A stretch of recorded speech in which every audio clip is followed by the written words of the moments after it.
All right, this week we're going to go a little bit off the beaten path of what we do, the Parsha of the week. We're now a couple of days before Pesach, before the Yontif. So we're going to discuss a little bit something about Inyane Pesach. But first I have to give a compliment to Yosef over here of the Southside Sandwich Shop. I want to tell him that this week on the LakewoodScoop.com we had a video of, I don't know if you saw it, the video of singing at my sister's wedding. And the bottom line is I realized after that obviously I've been singing a lot more years than I've been saying a Shiur. But the bottom line is I became the person who says the Shiur at the S.S.S. You don't become famous until you do something in learning, do something that's actually important, and do something that I'm getting a lot of trouble. Of course singing is important also. But anyways, as far as Pesach, the Jewish calendar in general is full of many different zmanim, different times that are misugel for many different things that HaKadosh Baruch Hu gives us an opportunity in many different times of the year to grow. Every time of the year has its own unique ability to help a yid grow. That's how the Jewish calendar is based, different things around the whole year. And of course, unfortunately, we know that if there are so many opportunities, and every time of the year gives us the time to grow, unfortunately we know also that what happens is that these are all times that could be missed also. And more often than not, unfortunately, but before you know it, we're starting Pesach in a couple of days, and then it's after Pesach. And we always look back and we say, had I just known and thought about it beforehand, I would have tried to inculcate so much of the lessons that the Yontif can give us, and the same thing with Shavuos and Rosh Hashanah and everything.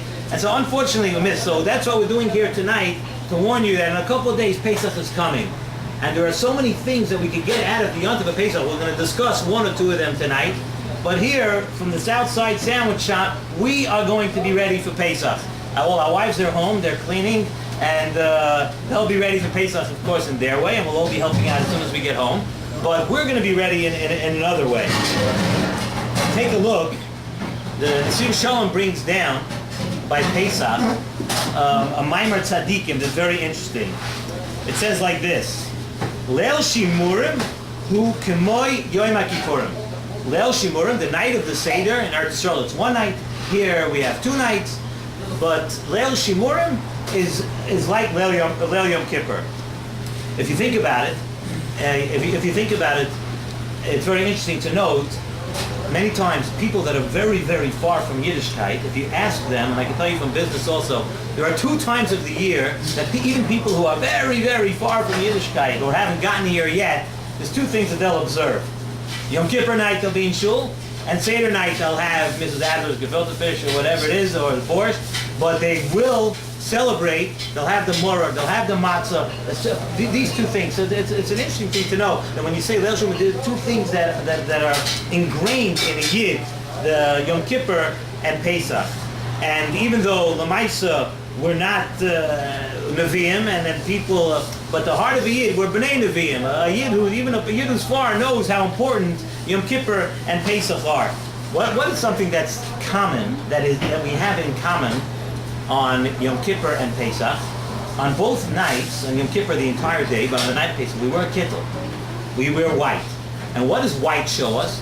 White shows us something that, white, so to speak, symbolizes a new start. A clean slate.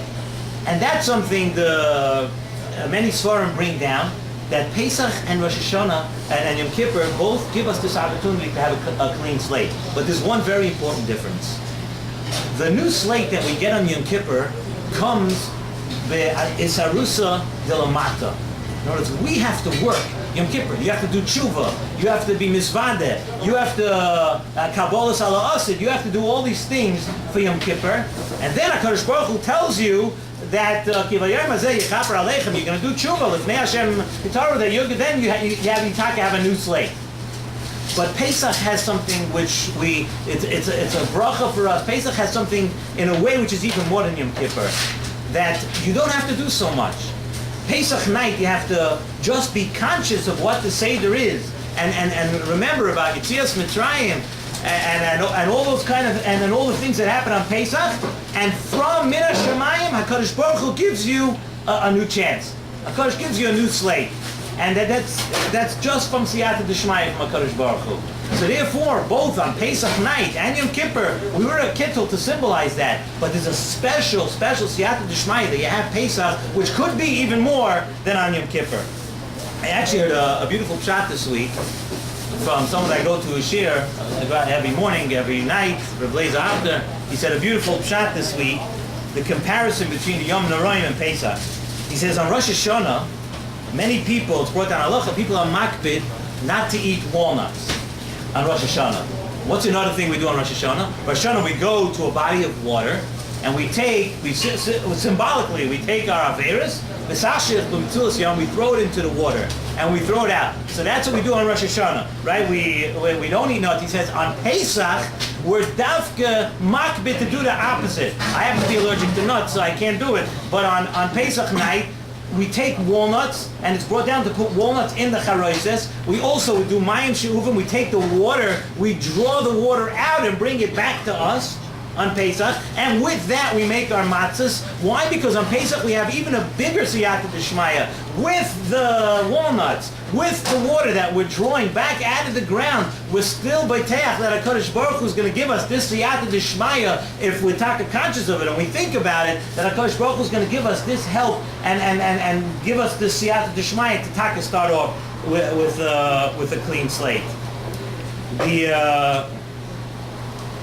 Just to end off with something that I heard a couple of nights ago, somebody said over. Pasuk says, "V'gada to levincha." I left out one small thing. I just want to say that what we're telling HaKadosh Baruch Hu is also the reason. Part of the reason why Pesach is different is because Pesach HaKadosh Baruch Hu gave us a geula, even though we were in the Mentes Shari Tumah, going down into the 50th Shari Tumah. So that's on Pesach night. We're asking HaKadosh Baruch Hu. Yom Kippur Taka we have to do tshuva, but Pesach night we're asking HaKadosh Baruch Hu. Listen, HaKadosh Baruch Hu, we have many deficiencies. And we have a lot of things that we have to work on. We're not going to have time to work on it tonight. So do just as you did in Mitzrayim, that you took them out of Mitzrayim while they were in the 49 Shari Tumah. So don't wait for us to get to Yom Kippur where we're going to do tshuva. We have even a bigger siyat d'shmaya, HaKadosh Baruch Hu. You did it once on Pesach, where you gave them a geula. Do the same for us today. To now also elevate us, give us a geula, just like we had in Mitzrayim, even with our deficiencies. That's another thought. We got it to Levincha b'yomahu. We tell our children, what do we say? Ba'avur zeh asa Hashem li b'tzeisim Mitzrayim. So we say b'chol dar v'dar chayiv adam d'oris atzma. Every person has to see himself as if he went out of Mitzrayim. That's what we darshan from the pasuk. Ba'avur zeh asa Hashem li, for me. So we say that you have to be picture yourself as if you're going out of Mitzrayim. So why is that something that we tell our children? We got to levincha b'yomahu, and that's not the thing that we have to tell our children. That lead, that we have to look at it as if it's us. Someone said, I heard somebody speaking 2 nights ago at Sheva Brachas, and he said that it's brought down from Rav Shach Zatzal.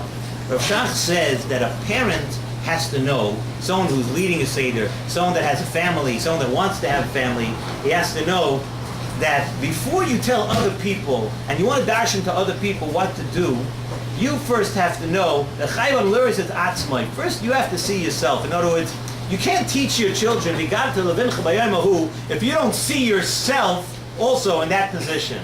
A person has to first work on yourself. Take a look at yourself, accept it yourself, and then you can first give it over to your children. That's why the most important thing is first you have to take the lessons of Pesach and teach it to yourself. And that's what we're doing here tonight. We're getting ready. In the Mitzvah in a couple of days, we're all going to impart to our children the story of Mitzrayim, the Geulas Mitzrayim, and we're going to ask that in Mitzvah Taka, this should be a Geula, even if we're not finished doing tshuva, we're not finished our avodah, we're not finished everything, but we're going to ask HaKadosh Baruch Hu. You once did it a few thousand years ago. You did it for our forefathers in Mitzrayim. You're going to do it. You should please do it for us also now. even, and we're dressed in white, and give us that new slate. Let us start a new Haskell and Taka use the Pesach out, and that this Pesach should Taka start. There should be the Emes Segula, and the next year, of course, in Mitzvah, we'll only have one day Pesach. We'll bring the current Pesach. We'll all be in Yerushalayim. Amazing.